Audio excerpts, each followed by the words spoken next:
Paz do Senhor, meus irmãos, minhas irmãs, graças a Deus, mais uma semana, mais uma aula, estamos aqui para comentar. Nessa feita, nós vamos comentar a lição de número 12. Essa lição vai ser lecionada no dia 22 de março de 2026. O título é O Filho e o Espírito. Para comentar essa lição está aqui o presbítero Alexandre e o professor Bom Ricardo. Professores e professoras, a paz do Senhor. Bom Ricardo, faça essa oração para a gente comentar. Oremos então. Nosso Deus, nosso Pai, estamos mais uma vez aqui reunidos e presentes, Senhor, aqui para comentar mais uma vez da sua santa palavra, a lição 12. Que Espírito Santo, Senhor, possa nos guiar, nos dar entendimento, nos dar sabedoria, que possam os professores também entender, Senhor, o que vamos passar aqui nessa aula. Fica conosco, nos abençoando, nos dando graça, em nome de Jesus. Bom Ricardo, também faz a leitura do textuário da verdade prática. Vamos lá. Textuário: E, respondendo o anjo, disse-lhe: descerá sobre ti o Espírito Santo, e a virtude do Altíssimo te cobrirá com a sua sombra, pelo que também o santo que lhe te há de nascer será chamado Filho de Deus. Lucas capítulo 1, versículo 35. A verdade prática: o Filho de Deus cumpriu o seu ministério em plena dependência do Espírito, revelando que a obra redentora e trinitária, o Pai envia, o Filho obedece e o Espírito capacita. Isto. Vamos lá. A nossa leitura bíblica em classe essa semana está em Lucas capítulo 1, versículos 26 ao 38. Os objetivos dessa semana são: 1. Mostrar que a concepção de Jesus foi uma obra sobrenatural do Espírito Santo. 2. Explicar que Jesus viveu e realizou seu ministério em plena dependência do Espírito. 3. Destacar que a obra da salvação é trinitária e exige do crente fé e submissão. Bom, Ricardo, faz um pequeno comentário aqui da introdução. Vamos lá. Por favor.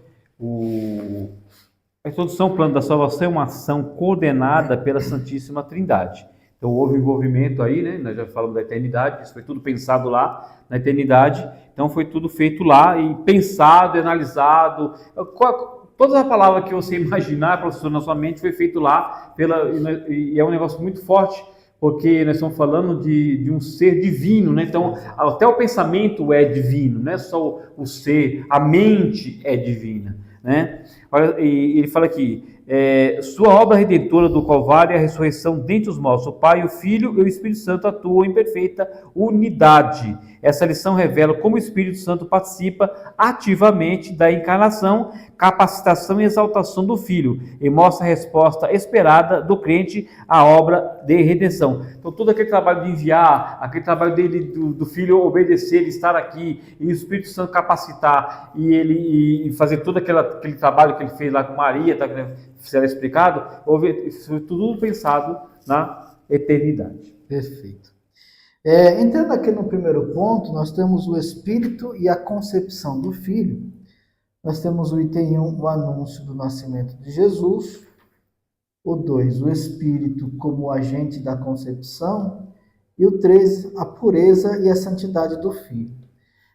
Novamente, irmãos, acho que nós falamos um pouquinho disso na lição passada, mas aqui eu quero destacar também que esses temas aqui a gente já comentou ao longo do trimestre, inclusive quando a gente falou de Jesus, o nascimento dele, então nós comentamos isso aqui, fomos até um pouquinho a fundo.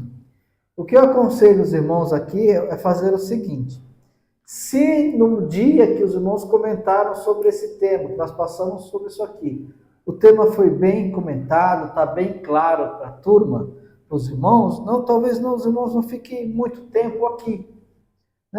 Conta rapidinho o que aconteceu, como foi, porque os irmãos já sabem, eu pede para, de repente, uma oportunidade aqui boa, o irmão pode pedir para algum aluno, já que nós já estudamos isso nas lições passadas, o irmão pode pedir para algum aluno explicar isso na aula. Então, evitaria já um comentário, alguma coisa aqui.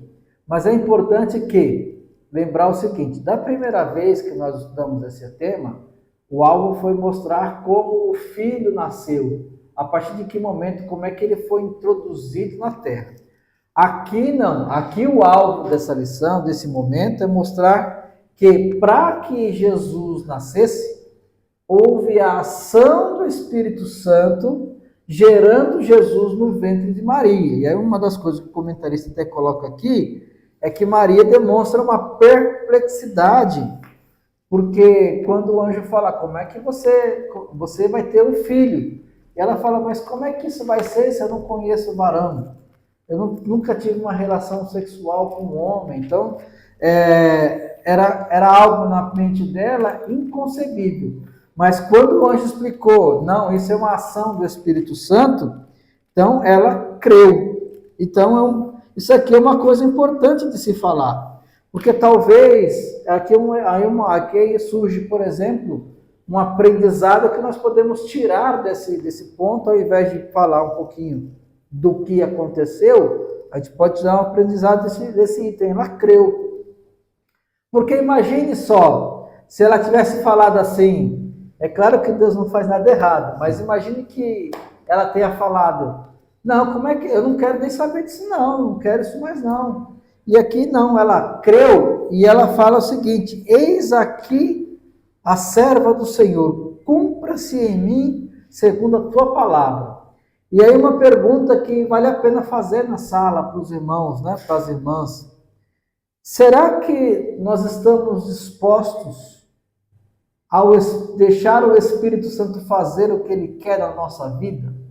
Abrir mão de alguns benefícios, abrir mão de algumas coisas, é algo que a gente tem que pensar, analisar, entender, porque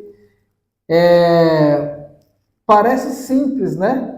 Mas a vida de Maria, quando ela falou, quando ela creu e ela se submeteu a isso, se entregou, com certeza ela pagou um preço ali por algum momento.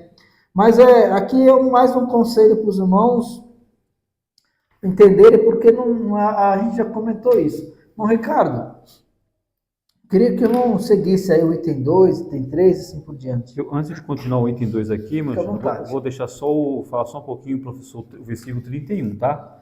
O versículo 31, isso é rápido, tá? Só para vocês terem uma noção aqui. O versículo 30. Olha só, disse-lhe então o anjo, que esse anjo mensageiro, né? Parece que esse anjo só aparece depois só lá em Daniel, né? Parece que ele não apareceu muito na Bíblia, ele aparece em Daniel e parece que também aparece aqui em Lucas, parece. Mas vamos lá. Porque disse-lhe então o anjo, Maria, não temas, porque achaste graça diante de Deus. Marque bem esse versículo, achaste graça, ela foi, como se ela fosse que palavra que eu posso colocar? Ela tivesse um favor de Deus, né? Ela tivesse um favor de Deus. Só que o que acontece? Algumas religiões, né? Embora o foco da lição não é essa, mas eu preciso falar isso aqui. Eles mudam isso daqui e colocam Ave Maria cheia de graça. Mas quando você fala Ave Maria cheia de graça, dá a intenção que ela passa a ser a fonte da graça. E Maria não é a fonte de graça, não tem texto bíblico para isso. Quem é a fonte da graça é o Espírito Santo, através do Filho, porque se o Filho não tivesse a redenção, não teria graça nenhuma, a graça não existiria. Para que graça tivesse o sangue para perdoar? O sangue teria que perdoar os pecados para começar a graça. Os irmãos estão entendendo? Então a graça ela é depois do sangue derramado. Não existe, a graça não é antes, ela é a graça.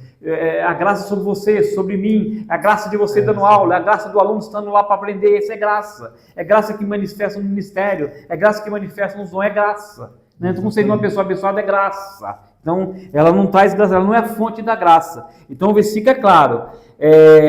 Porque achaste graça diante de Deus, Deus viu favor nela. E pediu até para ela se alegrar, se alegra, porque de tantas Marias, de tantas judias, que não tinha só ela, de tantas judias você foi escolhida, Deus te escolheu. Aí o que você pode tirar para o aluno para não ficar uma lição tão repetida? Deus também te escolheu, irmão. Senão você não estaria aqui, Deus te escolheu, Deus te amou, por isso você está aqui, você está participando, você sai lá da sua casa cedo lá, você deixa de, às vezes, até de fazer outra coisa, você sai. Por isso, irmão Alexandre, é importante. Agora nós vamos falar um pouquinho do professor, rapidinho. Por isso que é importante a professora de escola dominical orar, estudar, comprar livro, comprar um bom dicionário, né, Alexandre? Comprar uma Bíblia com algumas anotações, estudar um pouquinho mais, né? Pegar um marca-texto e marcar na sua lição, no seu livro, que você se interessar em estudar, porque os alunos, eles estão de olho, sabe quem? Neles mesmos? Não. O aluno está de olho em quem? No professor. Professor. Ele sabe, não se engane, o aluno sabe se o professor está estudando ou não está estudando. Ele sabe quem estuda e quem não estuda. Toma cuidado, eu estou dando só um toque. O aluno sabe quem estuda e quem não estuda. Então, professor, né? Não é uma puxão de orelha não, mas é quase. Mas isso é para mim também. Eu não posso também vacilar, mano. Eu tenho que continuar. Mesmo estando estudando, eu tenho que perguntar assim, eu acho que essa aula não foi legal. Eu vou melhorar na outra. A gente precisa pensar assim, se você começa a ficar, sabe o quê? Relaxado. Você fala, essa aula foi legal, vou ficar tranquilo, vou ficar na minha, não vou estudar tanto, não. Você não pode pensar assim, você tem que outra aula, vou dar o meu melhor para me ser. E outra coisa importante, que a gente esquece, da lição 10, acho que foi da lição 10 que começamos sobre o Espírito, não é isso? Ou foi foi da 8, né? Foi da 8 que começamos a falar do Espírito, não é isso? Da 8. Da 8 até a 12. Nós estamos falando, presta atenção que negócio forte. Nós estamos falando de quem? Do Espírito Santo. Eu pergunto, quando você está lá falando do Espírito Santo, eu pergunto, quem está lá? Espírito Santo. Você está entendendo o negócio forte que é ele está ouvindo a sua aula, olha só, porque ele está lá, ele está ouvindo o que você está falando. E ele está ali também passando alguma coisa através do que você está falando. Porque às vezes o aluno, ele não entende, mas é o Espírito que vai ali e dá aquele entendimento, ele vai guiando ali. Tanto que às vezes o professor está dando uma aula assim, mas de repente acontece uma coisa e você vai para outro caminho. Mas esse outro caminho que você vai, não é que você quer fugir que você não quer falar. É que às vezes o Espírito Santo te leva porque alguém precisa ouvir tal coisa. Exato. E é coisa rápida, você vai lá e fala, depois você volta. É igual o pregador, ele vai lá e fala alguma coisa. Se você prestar atenção no pregador, ele entra em muitas coisas, mas tem que prestar muita atenção. Mas se você ficar numa aula, ficar assim, você não está prestando atenção em nada. Então você precisa ver. E quando alguém fala alguma coisa, o que você faz? O que muita gente faz? Presta atenção. Ele levanta a mão e pega. Porque ele quer aquela benção ali, mas ele vai, conta e é muito rápido, depois ele volta de novo. Então, às vezes, o professor também, guiado pelo Espírito Santo, pode ser levado a isso. Então, cuidado, você está falando do Espírito Santo? Ele está lá, ele está ouvindo você, ele está ali, ó. É muito forte isso aí, né? Você fala de uma pessoa e ele está presente na sua aula. Olha que coisa linda. O anúncio do nascimento de Jesus, o Espírito Santo da concepção de Maria, inaugura a plenitude dos tempos. Gálatas capítulo 4. Foi quando nasceu Jesus que foi inaugurada, às vezes até antes, né? Até quando o anjo falou, a partir dali estava sendo inaugurada a plenitude dos tempos. Que nasceria ali mudaria a história. Nunca houve e nunca haverá. É igual a grande tribulação, diz que nunca houve e nunca haverá. O nascimento de Jesus também, nunca ninguém nasceu desse jeito. Não existe. Isso é impossível. Ninguém nunca nasceu desse jeito. Uma coisa é Deus fazer um milagre de uma pessoa que, por exemplo, se você olhar um pouquinho, 6 meses antes, né, porque tem que acontecer depois de 6 meses, mas é por causa de João Batista, né? Ela não podia ter filho, mas Jesus curou outro dela. Maria, a questão de Maria ela não tinha problema. O problema de Maria é que ela não podia ter contato com o outro homem. O milagre foi maior ainda, ela não teve contato. O de João Batista teve, que o João Batista teve pai e mãe, mas Jesus não. Por isso que Jesus ele é chamado, presta atenção, ele é chamado Senhor de Davi e Rei e Deus de Davi. E se você olhar bem, de Davi ele é Senhor, porque ele é Rei de Davi, porque ele é Deus. Mas de Davi também, ele tem uma filiação, até escatológica nisso, ele tem uma filiação ligada a Davi, porque ele vai reivindicar o seu reino aqui na terra. Por isso que alguém fala, Jesus é qualquer coisa, não é. Alguns falam, Jesus foi criado, é um anjo, nada disso. Ele é o Criador. Então é uma coisa muito forte. E quem nos transmite isso, quem nos alerta nisso, é o Espírito Santo. Então ele inaugura aqui, na plenitude dos tempos, Gálatas 4:4, onde declara, eis que dentro desse ventre conceberás e darás luz um filho, e colherás o nome de Jesus. Outra coisa interessante, que alguém acha que foram os pais, né, que deram o nome de Jesus, foi o anjo que falou, você vai colocar esse nome aí, ó, e engraçado que ela obedeceu, né? Então ele chama, esse nome Jesus não é daqui, vem de lá, porque ele já saiu de lá, mostrou para Maria, ó, você para colocar esse nome de Jesus, não é para colocar qualquer um nome não, porque o que você tira daqui? Você tirar alguma coisa aqui. Tem gente, mano, que não consulta nada, não consulta pastor, não consulta presbítero, não consulta, às vezes até um professor comunical. Irmão, eu estou querendo colocar o nome do meu filho desse, eu posso? Porque não é qualquer nome, porque às vezes você está colocando o nome de entidade no seu filho, você não sabe? Por isso que é bom consultar um pastor, é bom consultar um presbítero, é bom consultar um irmão idôneo na igreja. Irmão, estou querendo colocar isso no meu filho. O que você acha? Não, simplesmente eles vão lá e registram. Quando o pastor vai apresentar lá, eles não sabem, tem até dificuldade de falar o nome, que é um nome que você vai pesquisar no nome, tem outro significado. Então, é o nome de Jesus, esse nome de Jesus ele veio de lá e foi apresentado aqui na terra. Isso aí. Entrando aqui no item 3, a pureza e a santidade do filho, esse aqui já é um ponto que talvez compense, por mais que você tenha comentado de alguma forma, aqui acho que é um item que vale a pena a gente investir um momento maior nesse ponto, porque nós vamos falar da santidade de Jesus. Para falar da santidade de Jesus, eu quero fazer essa leitura de Lucas 1, versículo 35, e a parte C, porque ele diz assim: pelo que também o santo que de ti há de nascer será chamado filho de Deus. Na versão aqui, que é a corrigida, revista corrigida, o santo aqui está com letra maiúscula. Ou seja, santo no sentido de que é Deus.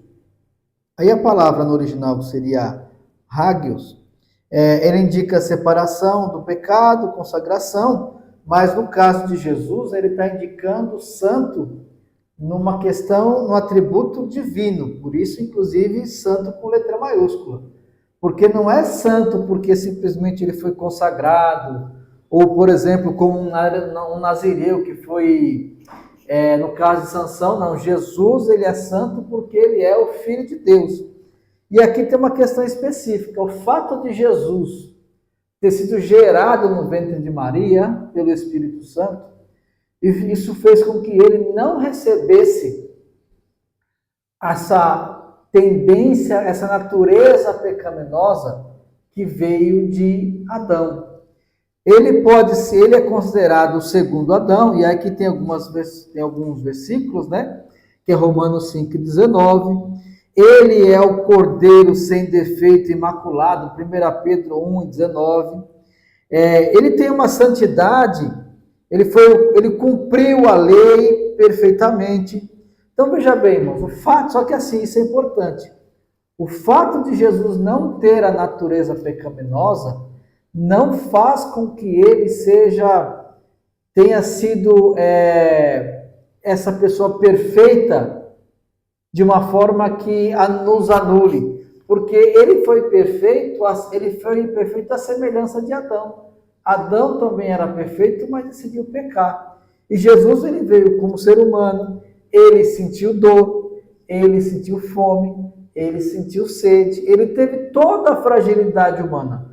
A única coisa que ele não tinha do ser humano, por conta desse nascimento específico, foi essa herança pecaminosa. Então ele nasce perfeito nesse sentido. Agora, em relação a todas as demais fragilidades, Jesus, ele tinha isso, né? Lá para baixo fala assim como Jesus foi concebido pelo Espírito, os crentes também nascem espiritualmente pelo mesmo Espírito, que nos santifica a imagem do Filho. Aqui tem um outro ponto que é extremamente importante. Jesus, ele nasce perfeito, então como perfeito ele cresce, ele vive, ele interage com os seres humanos, até que venha o momento dele morrer, e ele morre, com todo aquele sofrimento que nós conhecemos. A semelhança da vida de Jesus é essa semelhança que o Espírito Santo quer trabalhar na nossa vida, para que nós possamos servir a Deus. Aí vem um pouco do que nós comentamos na lição passada, estamos prontos a nos entregarmos a Cristo da forma que o Espírito Santo quer para nós imitarmos e nos santificarmos à semelhança do Filho de Deus, à semelhança de Jesus. Então, note, irmãos, que o ponto 1 e o ponto 2, talvez, dependendo de como foi as aulas anteriores, como você estudou, talvez não sejam pontos de você comentar muito. Mas o item 3 é um ponto que vale a pena investir um tempo da aula para explicar tudo isso para os alunos, porque isso aqui é extremamente importante. Agora, entrando no próximo ponto, que é o Filho e a relação com o Espírito, nós temos aqui mais três itens, né? O Filho é o verbo feito carne, O Espírito capacita o Filho e o Filho e o poder do Espírito. Aí, irmão Ricardo, eu queria que o irmão já começasse comentando aqui.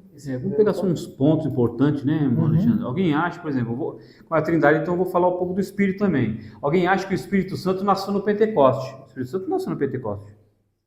Pentecoste foi um plano de Deus, né? Para dar poder ali, né? Eles falam língua estranha e tal, para dar um poder também que a igreja precisava avançar, senão a igreja ia ficar estacionada, parada. Que o pentecostal ele é um negócio muito louco, né? O pentecostal ele primeiro prega para depois ele aprender. Por isso que a Assembleia de Deus ela cresceu. Primeiro, alguém fala assim, você vai fazer teologia? Não, primeiro eu vou pregar, depois eu faço a teologia. É assim, primeiro ele prega, ganha alma, trabalha, depois ele parece que não é que está estacionado. Aí depois ele vai estudar. Mas já tem igreja não, tem igreja que é mais tradicional, tal, eles estudam bastante e depois que ele sai para o campo, isso atrasa. Isso atrasa um pouco, né? Mas é importante estudar, né? Tanto pregar isso e fazer a teologia. As coisas devem ser paralelas, né? Paralelas. Não pode ter exagero, né? Não, mas graças a Deus o pentecostal ele é meio assim, vai e depois, né? Deus abençoa. Então o Espírito Santo não nasceu no Pentecoste. Como Deus Pai e o Deus Filho, ele também existe junto com eles, ele sempre existiu. Ele é chamado até de eterno. Aí o que você entende aqui? Olha só, nesse ponto aqui, o verbo se fez carne, a Escritura revela o mistério do Filho, João 1,14. Porém, João não descreve o início do Logos em Maria, deixa bem claro. Alguém acha, então, quer dizer que Jesus nasceu ali quando nasceu de Maria, ele acaba de nascer ali? Não, o Logos não, o Deus não, nasceu Deus homem. Mas ele nunca deixou de ser divino, toma cuidado. Tem gente que deixou a sua glória, ele se despiu, ele aniquilou-se da sua glória, ele nunca deixou de ser Deus, ele sempre foi Deus. Mas a entrada do Logos eterno na história humana, o que aconteceu? Jesus entrou ali no ventre de Maria, na verdade ele foi colocado por alguém, aí entra a Trindade de novo. Quem fez isso? O Espírito Santo. Como é que o Espírito Santo fez? Eu não sei explicar, eu sei uma coisa, isso é poder. Uma coisa eu sei, que ele fez. Como foi o processo, manjando? Talvez só na eternidade, nós não temos uma mente para esclarecer isso. Isso é uma coisa muito profunda, não tem como esclarecer isso. Mas que foi feito assim foi, ele colocou Jesus dentro do ventre de Maria, mas minúsculo, sim, ele nasce ali, forma humana. Como forma humana, ele nasceu ali de Maria. O prólogo joanino demonstra a pré-existência, a divindade, a mediação criadora e a pessoalidade do verbo, coigual com o Pai e o Espírito, culminando a sua encarnação e a revelação como a glória do Pai, cheio de graça e de verdade. É tanto que Jesus era tão humano, acho que ele também foi lá na frente, ele era tão humano que ele precisou ser cheio do Espírito Santo. É isso que às vezes a pessoa não entende, porque Deus não precisa ser cheio do Espírito Santo, ele já é Deus, ele já tem. Por que o crente precisa ser cheio? Porque ele não tem, ele precisa ser cheio, alguém precisa colocar nele. Foi o que acontece lá no Pentecoste, foi colocado neles o batismo e o fogo neles ali, eles não tinham, mas Deus não, Deus tem. Se ele tem, ele dá. Entender isso. É claro. Né? Então a encarnação ocorre na plenitude dos tempos. Gálatas 4:1. Era esse tempo, não era outro. Não era daqui 2 anos, 5 anos atrás. Não era o tempo. Aquele era o tempo certo de Deus. E outra coisa, é o desejo de Deus. Alguém precisa também tomar cuidado. Não é porque, não existe porquê. É o desejo. Ele quis assim. Vai ser desse jeito e pronto, eu quero assim. É tanto que até as medidas da Arca da Aliança, quem deu? Não foi Moisés. Até as medidas da aliança, até os materiais que eram usados, quem deu a ordem? Foi o próprio Deus. Faça assim, Moisés. Você acha que Moisés ia fazer o contrário? Não é louco. Ele fez certinho, porque era Deus que mandava fazer. É a vontade de Deus. Ele quis assim. Então, vindo a pleno do tempo, o Filho Eterno, nascido de mulher, assume a humanidade sem cessar de ser Deus. Ele nunca deixou de ser Deus. Toma cuidado, porque às vezes tem alguém, às vezes até pregar, deixou de ser Deus aonde? Não tem. Se alguém perguntar depois, porque referência bíblica não tem, você vai passar um carão. Não tem. Ele nunca deixou Deus. Mas ele vem em forma humana. Aqui se afirma união hipostática. Uma pessoa, o filho, duas naturezas, divina e humana. Por isso que é a união hipostática, divina e humana. Não dividida ou separada em duas pessoas. Ou seja, um Deus humano. Não, era uma pessoa só, mas porém, duas naturezas, a humana e a divina, nele mesmo. certo? Assim a encarnação não aplica a redução da divindade do Filho. Deixar bem claro, foi reduzido, cuidado com essa palavra reduzido. Toma cuidado, mas a assunção da natureza humana, ele teve que se assimilar, ele teve que vestir, irmão Alexandre, só para terminar, a roupa humana. Para ele se vestir de roupa humana, o que ele teve que fazer o quê? Ele teve que tirar a roupa gloriosa. Ele tirou a roupa, ele tirou a blusa. Vamos falar de português para a gente entender? Ele tirou a blusa da glória, pegou a blusa do ser humano lá e colocou nele. Só que isso daí é tudo coisa gloriosa, não tem pecado. Ele não pegou nada de pecado do homem. Ele é sem pecado. É tanto que a natureza dele é santa, não é uma natureza pecaminosa. É a natureza, falar do natural, do ser humano. Ele pegou a natureza humana, não a natureza pecaminosa. Deixa bem claro. É natureza humana, não pecaminosa. A natureza pecaminosa é uma coisa, natureza humana é outra. Então ele se vestiu da humanidade, não do pecado humano. E seguindo aqui para o item 2, que é o Espírito capacita o Filho, aqui tem um outro ponto que nós tivemos algumas pinceladas nas coisas simples, mas aqui vale a pena talvez parar e meditar também um pouquinho mais com os alunos. É fato que tem uma discussão se Jesus, quando ele estava na Terra, se ele atuou como Deus ou como homem.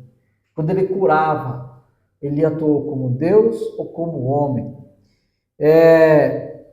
De uma forma geral, a gente não vai conseguir taxar, dizer qual milagre ele fez como Deus, qual milagre ele fez como homem.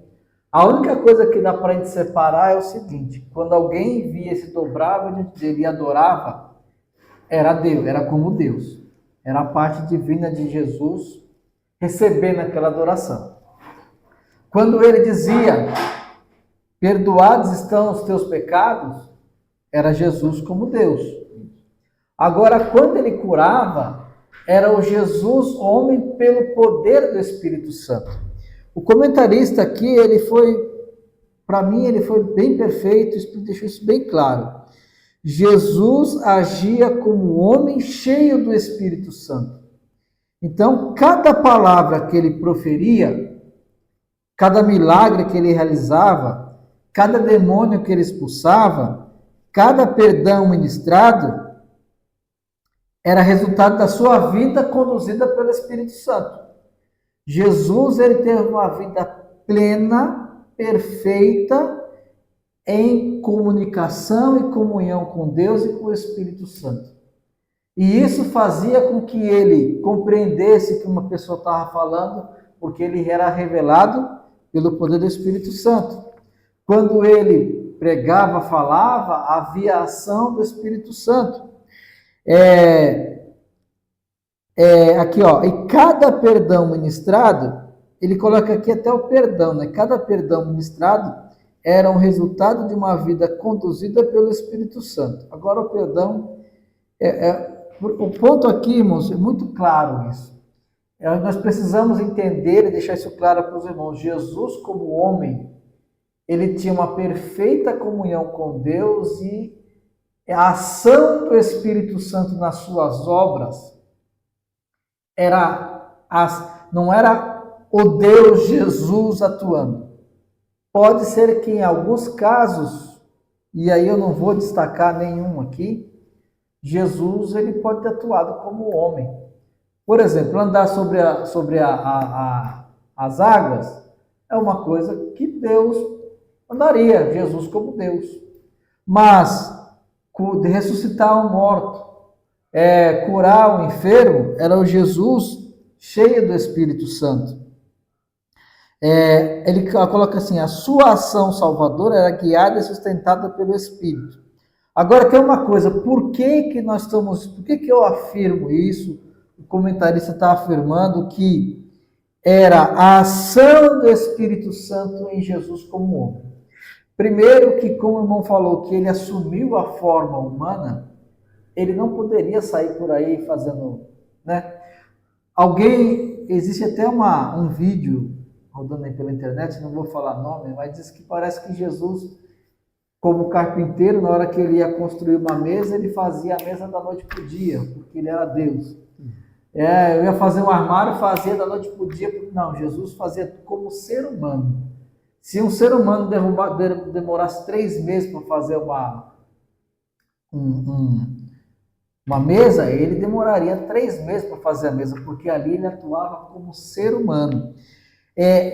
Porque quando a gente vai aqui em João capítulo 14, o versículo 12 ao 14 diz assim, ó: na verdade vos digo, que aquele que crê em mim também fará as obras que eu faço, e as fará maior do que estas, porque eu vou para o meu Pai, e tudo quanto pedirdes em meu nome, eu farei, para que o Pai seja glorificado no Filho. Então veja bem, se nós podemos fazer as obras que Jesus fez, e podemos fazer essas obras ainda maiores, então Jesus não pode ter atuado como Deus, porque nós não somos Deus.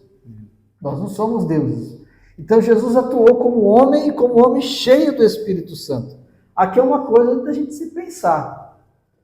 E até algo que cada um de nós, de alguma forma, já viveu. Aqueles momentos em que a gente estava mais entregue e mais na direção do Espírito Santo, são momentos em que a gente consegue fazer coisas que a gente nem imagina. A gente fala, olha, ontem eu fiz tal coisa, o Espírito falou comigo, eu fui lá, falei com aquela pessoa, e aquela pessoa estava precisando, não é assim? Então, o que nós precisamos aqui é o grande exemplo que nós temos que passar para os nossos alunos. Primeiro, Jesus dependeu inteiramente do Espírito Santo, e como dependente do Espírito Santo, ele realizou muitos milagres. E se nós quisermos ter algo semelhante, como esse versículo, nós precisamos entregar mais ao Espírito Santo. É claro que o Espírito Santo vai atuar na vida de cada um de forma diferente. Alguns ele vai usar mais para curar, outros ele vai usar para falar a palavra, e através da palavra Deus vai fazer milagres. Mas nós precisamos entregar. Aqui fala assim, ó, esse padrão mostra que até mesmo o Verbo encarnado escolheu depender de Deus. É também um modelo para todo verdadeiro cristão. Toda obra espiritual deve ser realizada no poder e na direção do Espírito Santo. Alguém vai para uma empresa, chega lá, ele decide, ele toma a direção, toma a frente, faz algumas coisas e parece que as coisas vão tudo dando certo. Mas aqui na igreja há uma direção e essa direção deve ser respeitada, a direção do Espírito Santo. A obra de Deus é feita pelo Espírito Santo. Então aqui tem um ponto que vale a pena, mais um ponto que vale a pena nós dedicarmos um pouquinho mais de tempo. Bom, Ricardo, ia passar por irmão aí para falar já do terceiro item. O Filho e o poder do Espírito, né? Isto. Vamos lá. Alguns pontos também, né, Mancha? Para não ficar tão extenso, né? O comentarista do livro, ele fala assim, a unção e o poder do Espírito sustentaram o seu ministério terreno em todo o tempo. Então, Jesus era sustentado pelo Espírito Santo, porque ele estava para deixar bem claro, porque ele estava em forma humana.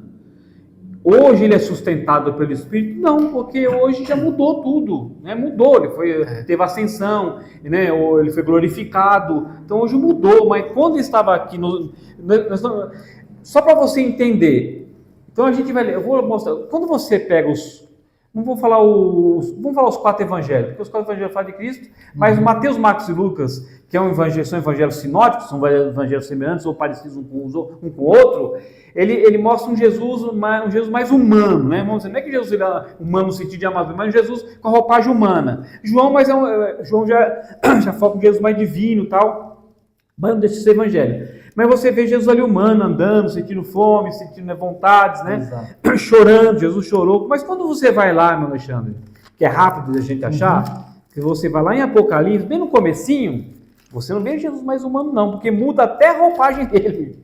Até a roupa dele, o seu olhar muda. Então eu vou dar só uma rapidinho para você ter noção. Quando ele começou a mandar as cartas, ele falou, eu sou assim, olha só. Se você pega Apocalipse capítulo 1 e versículo 8, professor, ele fala assim, eu sou o alfa e o ômega, o princípio e o fim, diz o Senhor, que era e que é de vir e todo poderoso. Quando você vai lá em Apocalipse capítulo 1, vou pegar mais um exemplo aqui, para você ver quem é ele fala assim, ó, quer ver? Deixa eu ver se eu pego mais um aqui, papá. É... Pego mais um interessante. Olha só. O versículo 14. 14, né? Isso, obrigado, Alexandre. 14, isso mesmo. A sua cabeça e cabelos eram brancos como a lã branca, como a neve, e os seus olhos como chama de fogo. Jesus humano não tem chama de fogo, mas Jesus divino tem. Então já mudou totalmente.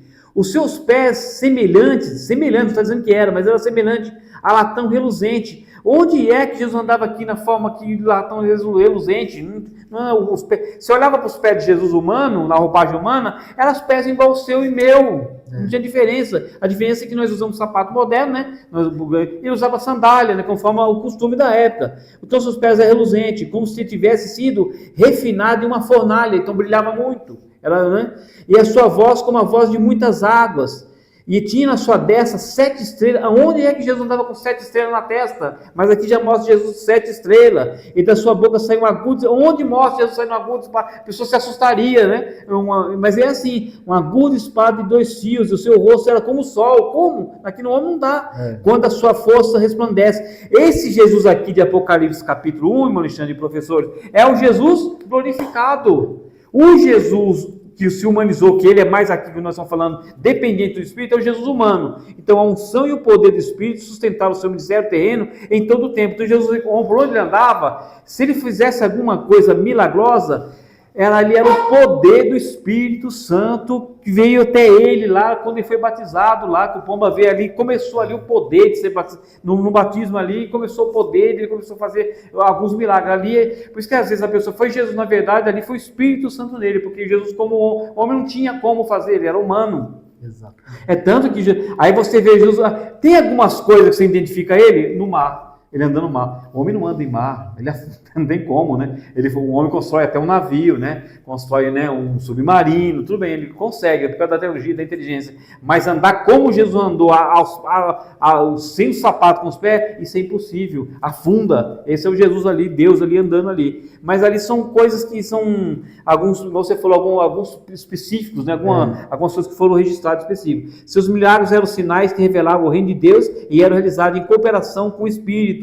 Não é que ele fazia por ele mesmo, ele tinha uma cooperação mútua com o Espírito, ele andava junto. Por isso que o crente precisa, por isso que é importante o crente, já fui falado na lição 11, ele precisa ser guiado pelo Espírito, precisa estar mútuo, porque às vezes eu estou querendo fazer alguma coisa, o Espírito Santo não que mandou você fazer, não mandei você fazer, por que você está fazendo? Você vai se dar mal. Por isso que às vezes, alguns ministérios, por isso que às vezes você vê pastores desistindo, porque fizeram coisas que às vezes o Espírito Santo não mandou fazer. Mas quando o Espírito Santo manda fazer, como você falar, pode fazer mas não vai dar, pode fazer, vai em paz, eu garanto. É tanto que deu o exemplo da Assembleia de Deus quando veio aqui, né? Eu garanto, pode ficar tranquilo. Em sua humanidade, submeteu-se ao Pai e agiu sempre no poder do Espírito. Então, na sua humanidade, ele só se submeteu ao Pai porque ele estava em forma humana. Hoje não submete mais ao Pai, hoje ele está lá na sua glória. Em sua humanidade submeteu ao seu Pai. E agiu sempre no poder do Espírito. Tudo aqueles poderes que acontecia ali de milagre eram no poder do Espírito. Sua obediência encontrou o ápice na cruz e sublinhou a dimensão trinitária no sacrifício. Hebreus 9,14. Sua vitória sobre a morte é também uma obra operada pelo poder do Espírito. Lá em Romanos 8,11. É livre, não tem como fugir disso aí. Então tudo isso de redenção, de cruz, de coisas que ele fez, tudo tem o Espírito Santo envolvido. É a Trindade novamente aí, não tem como fugir disso. Irmãos, nós começamos o trimestre falando a Trindade de uma forma geral, fizemos algumas explicações. Depois entramos, falamos do Pai, falamos do Filho, falamos do Espírito. E agora nós estamos falando dessas interações entre eles, né? O Pai e o Espírito, o Filho e o Espírito. Agora, nesse item 3, nós temos aqui a Trindade e a missão redentora. Nós temos o primeiro ponto que é: o Pai envia o Filho e o Espírito. O 2, o Espírito revela e exalta o Filho. O 3, a fé e a submissão do crente. Nesse primeiro ponto, que o Pai envia o Filho e o Espírito, nós também estudamos isso ao longo da lição, falamos que o Pai enviou o Filho, o Pai enviou o Espírito. Aqui ele fala assim, o Filho, o Verbo eterno, assume a carne para cumprir perfeitamente a lei e tomar sobre si a condenação do pecado. Então, isso aqui é o resumo. Nós comentamos bem isso aqui. E aí continua. O Espírito, por sua vez, não é agente passivo, mas ativo desde o princípio. Ele concebe o Filho no ventre de Maria, acompanha-o em cada passo de seu ministério, aplica os méritos da redenção nos corações dos crentes. Então veja que a ação para que a gente possa ser salvo dependeu de Jesus, que o Pai enviou para fazer todo o processo de ir até a cruz, morrer na cruz e ressuscitar para que nós pudéssemos ter os nossos pecados apagados. Mas os efeitos dessa ação de Jesus, eles só são completos através do Espírito Santo. E Jesus só pôde fazer todo esse processo, principalmente o seu nascimento, até que ele chegue na cruz, por causa do Espírito. Então aqui, primeiro ponto, só que tudo isso só pôde ser feito porque o Pai enviou o Filho, porque o Pai enviou o Espírito. Então aqui a redenção é, portanto, uma expressão do amor trinitário do Pai. Aqui é até interessante, porque a gente vai começando a colocar a função de cada um, e aí as lições vão colocando detalhes, né? Aqui ele fala assim, o Pai decreta, o Filho executa e o Espírito aplica. E aí, meu Ricardo, queria que você seguisse comentando dois aí, complementasse o que eu falei. Para ajudar até o professor, o Pai entregou o Filho se entregou, porque se não tivesse entregado, eles não conseguiam matar ele nunca, ele se entregou, entregou, tanto que ele falou 2 vezes, os soldados caíram por 2 vezes, na terceira ele não falou mais, pode me levar, porque se eu continuar falando que eu sou, eu estava caindo por terra até hoje, porque não ia conseguir aprender. Então, o Pai entregou, o Filho se entregou, e o Espírito Santo aplica essa verdade, é o Espírito Santo que aplica. Aí você fala assim, quer dizer então que se não existisse o Espírito Santo, desculpa da palavra que eu vou usar, estaríamos perdidos. Perdidíssimo, porque nós se perderíamos na doutrina, irmão Alexandre. Se perderíamos. A gente só não se perde na doutrina, é por isso que Jesus falou assim, o meu povo erra por 2 coisas, por não conhecer as Escrituras e nem o poder de Deus. Sabe o que é o poder de Deus? É o Espírito Santo. Você não entende isso. É o poder, o Espírito Santo é o poder de Deus. É ele que vai fazer essa doutrina, que é a doutrina dos apóstolos que nós acreditamos, fazer efeito na nossa mente, nos esclarecer, porque precisa ser esclarecido, você precisa entender. Porque como é que eu vou acreditar numa coisa se eu não entendo? Eu preciso entender isso aí. É ele que vai dar esclarecimento para a gente entender. Olha só que coisa interessante. Está chegando no final, né? Já não está mais. Pode comentar. Vamos lá. O Espírito, bem no finalzinho, o Espírito revela e exalta o Filho, e a fé é a submissão do crente, né? Tem uma coisa também que está... Porque alguém acha que é só Espírito, né? O Espírito fala e o crente... eu acho que... Ou o pecador... quem sabe amanhã não. Isso é amanhã. Se o Espírito Santo saber que o camarada vai morrer amanhã, por isso que ele avisa hoje. Por isso que ele quer te salvar hoje, porque pode ser que hoje seja... E outra coisa interessante, é igual... não, mas eu preciso me batizar. Não, tem gente que vai aceitar Jesus no domingo. Jesus vai voltar na segunda, por exemplo, e não vai ter tempo de se batizar. Por isso que ele fala assim, ide por todo mundo, pregar o evangelho. Quem crê e foi batizado será salvo. Quem não crê será condenado. Não tem mais o batismo. É forte esse versículo aí, né? Olha só, o Espírito revela e exalta o Filho. O Strong Trade, acho que é um dos comentários, ele afirma que o Espírito não falará de si mesmo, mas glorificará Jesus, fazendo conhecido o que lhe pertence. Então, na verdade, o Espírito ele sempre vai glorificar o Filho. E os dons? Os dons edificam a igreja. Os dons é para edificar a igreja, né? Junto com os dons, com o ministério, e o Espírito, ele glorifica Cristo. O papel do Espírito Santo é que sempre glorificar o Filho, glorificar o Filho chamado Jesus. A natureza e a humildade recatada no Espírito vem à tona, até que a sua atitude submissa e semelhante a servo, da mesma maneira que Jesus. Então o Espírito também faz... Não, é um negócio assim, é uma cooperação que você fala assim, não é possível. Como a gente é ruim, mano, de cooperar ruim, nós somos ruins de cooperar. Porque assim, você vê a Trindade, porque você imagina se que cada um com a sua missão, um falhasse. Comprometeria tudo, porque comprometeria o sonho do Pai, comprometer a redenção do filho e o Espírito não aplicaria isso. Quer dizer, foi mútuo, é coisa linda. Perfeito, né? É perfeito, é uma cooperação perfeita, coisa que às vezes a gente não tem, a gente não consegue, mas é um erro nosso, a gente precisa aprender com eles, a gente precisa ter essa cooperação. E outra coisa, ser humilde, né? Às vezes você está na sala, rapidinho, você está numa sala, às vezes está o irmão falando, às vezes você fala, irmão, eu não concordo com o irmão. Irmão, deixa o irmão falar, em casa você dá uma refletida. Porque você não se sabe, às vezes aquele irmão ele sentiu, às vezes ele viu algo na lição, irmão Alexandre, que o outro não enxergou, que o outro não viu. Porque se fosse assim, irmão Alexandre não poderia ler um outro livro, não poderia ler o livro de Maio Perma, de Carson, não poderia, porque eu só acredito naquilo que está na minha mente. Não, eu preciso ler o que o irmão Alexandre escreve, eu preciso ler como o irmão Silas escreve, eu preciso entender o que o pastor está ensinando com doutrina, eu preciso também acreditar nisso, eu preciso ter humildade suficiente para, deixa eu ver o que esse irmão está falando, eu vou dar uma refletida, não precisa ficar atacando, porque a gente precisa ter aquela cooperação entre a gente. Então fica muito complicado se a gente tiver essa cooperação. Para terminar rapidinho, esse transmite, né, aquilo que se já pertence aqui, revelando quem é Jesus, é o que ele fez. Carson enfatiza que seu meio é a revelação da pessoa e obra de Jesus. Não quer dizer simplesmente que o Paracleto passa para frente o que Jesus declara. Ele não passou nada para frente. Mas também que toda revelação relacionada à pessoa e à missão de Jesus são reforçadas para os discípulos. Ele mostrou, ele deu um reforço. Os discípulos ficaram assim, porque se o Espírito Santo tivesse essa continuidade, esse reforço, irmão Alexandre, Mateus, ele trabalhava para o governo, não trabalhava? Ele ia voltar a trabalhar para o governo. Você pode ter certeza disso aí, ele ia perder o emprego de novo. Me ajuda o emprego de novo aí, porque o negócio ficou feio lá, o nosso mestre foi morto e acho que o próximo é eu. Me arruma um emprego porque senão eu vou ficar desempregado, eu preciso voltar também para minha esposa. Pedro, o quê? Vou voltar a pescar. Mas eles não fizeram nada disso. Como o Espírito Santo entrou ali no Pentecoste, ele estava ali reunido, ele deu não, isso daí é muito forte. E esse negócio, irmão, independente de algumas pessoas que falam que parou, ele não parou ali, isso está até hoje. Porque senão, irmão Alexandre, nem você, nem eu, nem o pastor Silas, nem o ministério, nem qualquer pastor assembleano, qualquer igreja não estaria de pé. A gente precisa entender isso.